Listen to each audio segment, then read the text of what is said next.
everyone, hello standard 4th. Today we will learn about the chapter number 16 on the page number 69 animal and their shelters यानी कि animal कहाँ रहते हैं, किस जगह पर रहते हैं।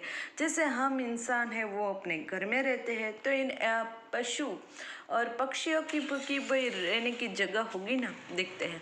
We protect our self from the heat, cold, rain and wild animals. Just like us, animals also need to protect themselves, so they need a different kind of shelters. Here are some animals and their shelters that we know. यानी कि जैसे हमें भी धूप से ठंड से बचने के लिए हमारे घर होते हैं, तो उसी तरह एनिमल्स के भी अपने घर हैं। देखते हैं। डॉग कुत्ता जो घर में रहते हैं उसे हम कहेंगे कैनल। बर्ड जहाँ रहते हैं वहाँ उसको कहेंगे नेस्ट यानी कि घोंसला। स्नेक है वो हॉल में रहते हैं, दर पर, जिसको हम कहते हैं। लायन की तो क्या होगी, गुफा, डेन। गॉट कहाँ रहती है, शिप पैन, देखो ऐसे बंद कर। हैन रहती है इस पिंजड़े में, कुप। तो जहाँ ये मुर्गी रहती है उसके घर को हम कहेंगे कुप। मंकी जहाँ रहता है तो वह रहता है पेड़ पर। रैबिट जहाँ रहता है बुरो यानी कि हॉल, ऐसा इस टाइप का होता है। जो एंट होती है वो कहाँ रहती है, एंट हील। देखो ये एंट हील है, वहाँ अक्सर एंट्स रहती है। फिर देखो हॉर्स यानी कि जहाँ घोड़ा रहता है उसके घर को हम कहेंगे स्टेबल, अस्तंबल भी कहते हैं हिंदी में। बफेलो तो वहाँ रहती है काउ शेड। देखो गाय और बफेलो के लिए ऐसा बनाया जाता है। और मछली तो हमें कहाँ रहती है, एक्वेरियम में। ये है मछली का हाउस, उसको हम कहेंगे एक्वेरियम। तो ये सारे नाम आपको याद रखने हैं। अब हम देखते हैं इसकी exercise. Match the following given column A with their shelters given in column B. तो डॉग कहाँ रहते हैं, कैनल। लायन कहाँ रहते हैं, डेन, यहाँ देखो डेन है। फिर रैबिट, बुरो। फिर है fish, aquarium. Horse, stable. Sheep, तो शीप का तो हमें पता था।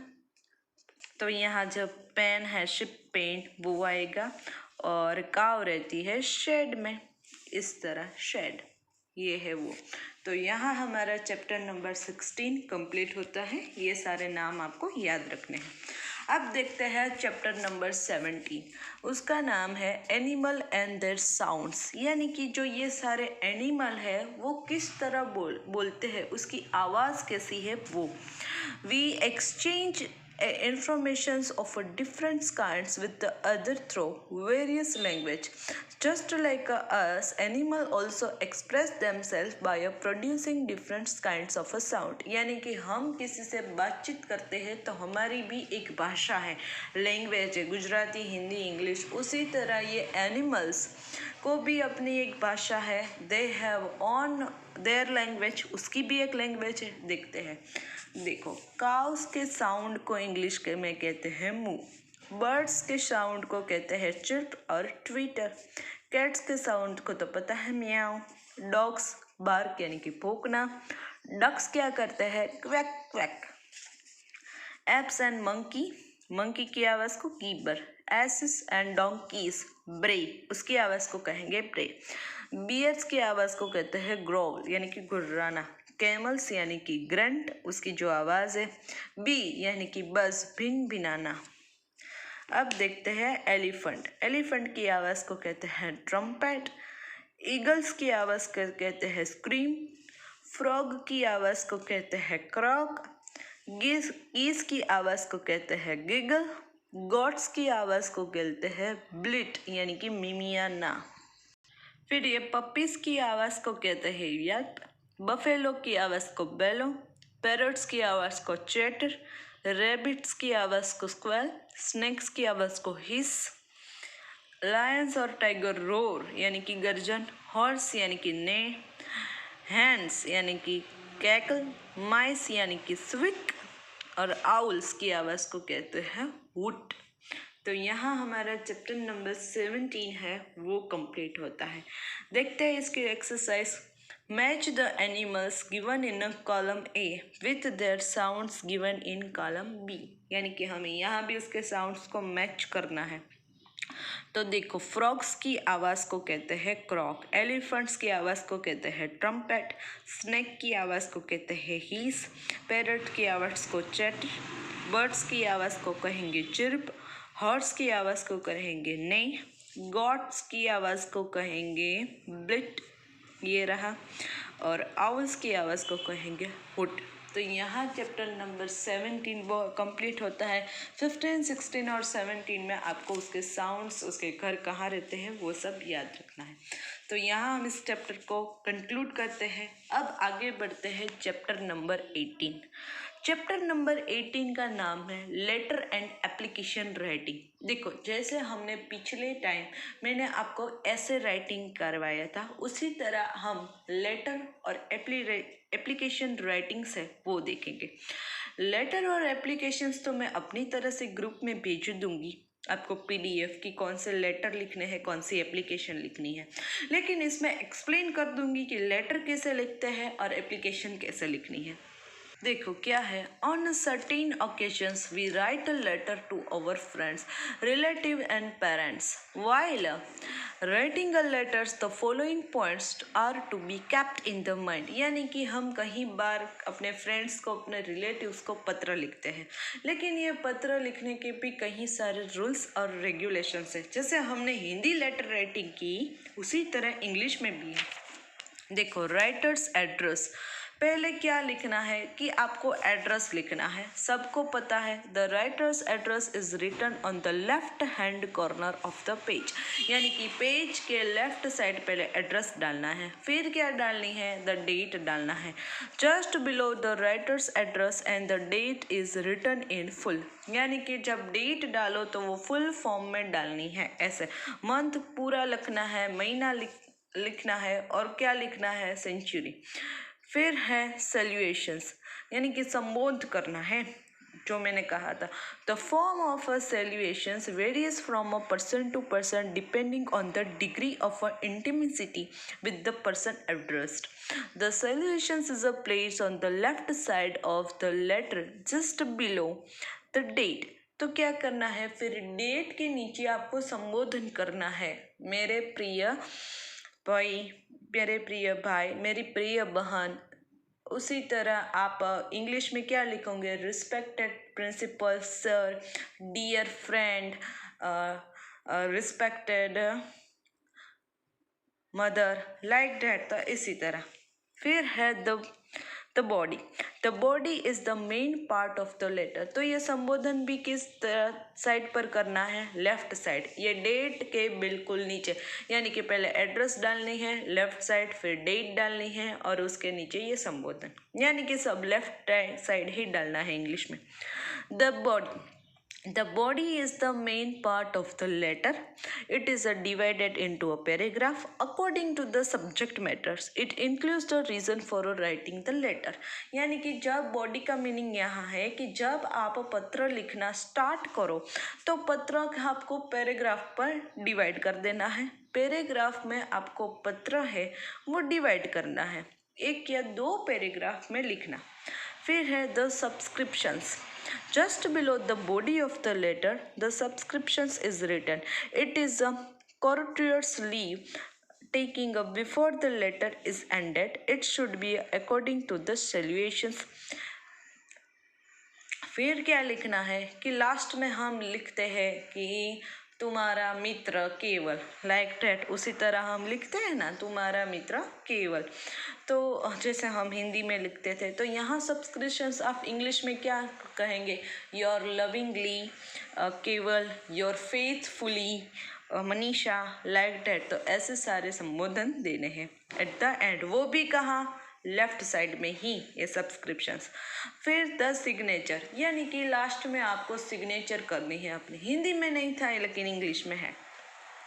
देखो, the signature below the subscriptions the writer should be put his और हर सिग्नेचर, यानी कि सबको लेटर कंप्लीट हो जाने के बाद उसकी साइन करनी है। तो यहाँ होता है कि how to write a letter, कि लेटर कैसे लिखना है।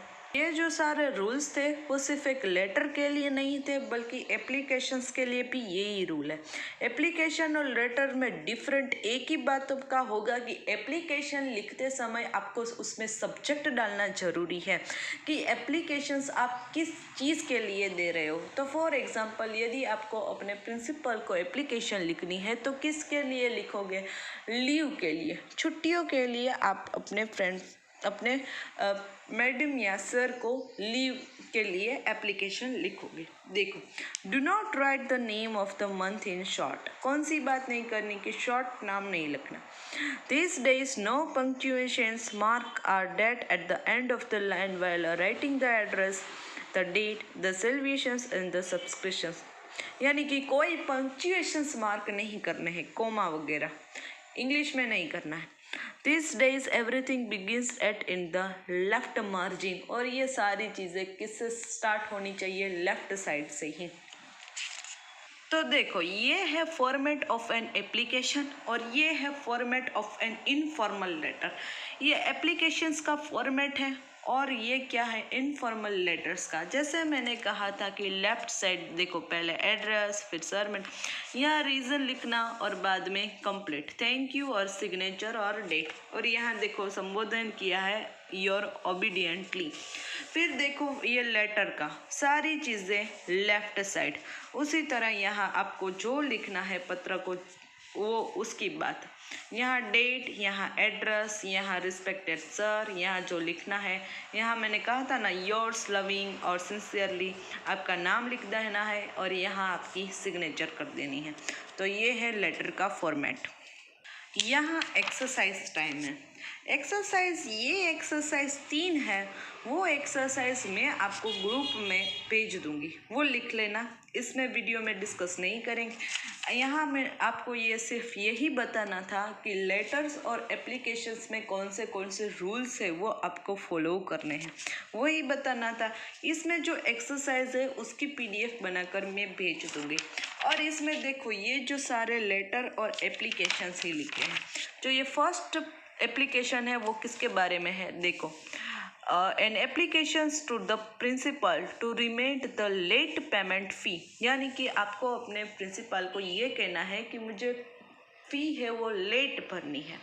तो देखो मैंने कहा था ना, एप्लीकेशन में देखो क्या करना, to the principal national public school Chandigarh. यहाँ आपको अपने स्कूल का नाम लिख सकते हो, to the principal sunflower school Rajkot. यहाँ सब्जेक्ट लिख देना, applications to remit late payment fee, यही सब्जेक्ट डालना। एप्लीकेशन में सब्जेक्ट है वो कंपलसरी है, लेटर में नहीं है। लेटर में क्या फ़र्क पड़ेगा? लेफ्ट साइड से संबोधन करना। फिर यहाँ आप जो बात अपने प्रिंसिपल को बताना चाहते हैं वो इंग्लिश में लिख देना, विद ड्यू रिस्पेक्ट। और फिर देखो ये एप्लीकेशन स्टार्ट करने से पहले सब्जेक्ट है एप्लीकेशंस में वो भी लेफ्ट साइड ही लिखना। यहाँ देखो रिस्पेक्टेड सर, ये लेफ़्ट साइड लिखा है, उसी तरह यहाँ लेफ़्ट साइड लिखना। और यहाँ से आपको जो लिखना है, देखो आप कौन से क्लास में पढ़ते हो। I beg to say that I am student of a class V of your school, यानी कि 10th है। Paid off my school fees the most of the June. Today I have brought my fee to pay. This delay has been due to my father's illness. तो यहाँ आपको reason बताना है कि आप फ़ी है वो क्यों नहीं भर सके, लेट क्यों भरी। तो यहाँ बताया है कि मेरे फादर की तबीयत थी वो ठीक नहीं थी और मैं अब तक जून तक कंप्लीट कर दूँगा। यही इतना ही लिखना है एप्लीकेशन में। कंप्लीट होने जाने के बाद यहाँ लिखना है थैंक यू 8 अगस्त 20, यहाँ लिख देना है एक लाइन छोड़कर, your obediently Sheetal Sharma class 5। इसी तरह तो ये थी एप्लीकेशन राइटिंग, इस तरह करना है। जो एक्सरसाइज में है वो मैं भेज दूँगी। एक आपको समझा दिया कि किस तरह करना है और फॉर्मेट ये है, इसी तरह ये आपको मिल जाएंगे एक्सरसाइज टाइम में। और ये आप यदि फ्री पढ़ो आप यदि फ्री हो घर पर, तो ये दूसरी एप्लीकेशंस और लेटर्स अपने आप से पढ़ना और समझना, वरना मैंने समझा ही दिया है पूरा कि कौन सी बात हमको ध्यान रखनी है। तो यहाँ हमारा चैप्टर नंबर 18 भी होता है कंप्लीट। नेक्स्ट सेशंस में मिलेंगे, तब हम पढ़ेंगे राइटिंग स्किल। ये हमारा चैप्टर नंबर 90। तो आज के सेशन में इतना ही। ये एक्सरसाइज के PDF मिल जाएंगे। So till then have a keep reading. और देखो ये बता दे कि ये एक्सरसाइज क्या है। इसमें से एक लेटर है, 2 लेटर है और एक एप्लीकेशन है। मैंने हिंदी में आपको लेटर भेज दिए हैं ग्रुप में, अब ये इंग्लिश में भी भेज दूंगी। यही दोनों के बारे में भेज दूंगी। फिर आपको अपनी इंग्लिश CW में ये 2 लेटर और एक एप्लीकेशन है वो लिखनी है। ओके, 2 लेटर और ये 3 एप्लीकेशंस लिखनी है जो आपको ग्रुप में मिल जाएंगी। सो तब तक के लिए have a nice day to all.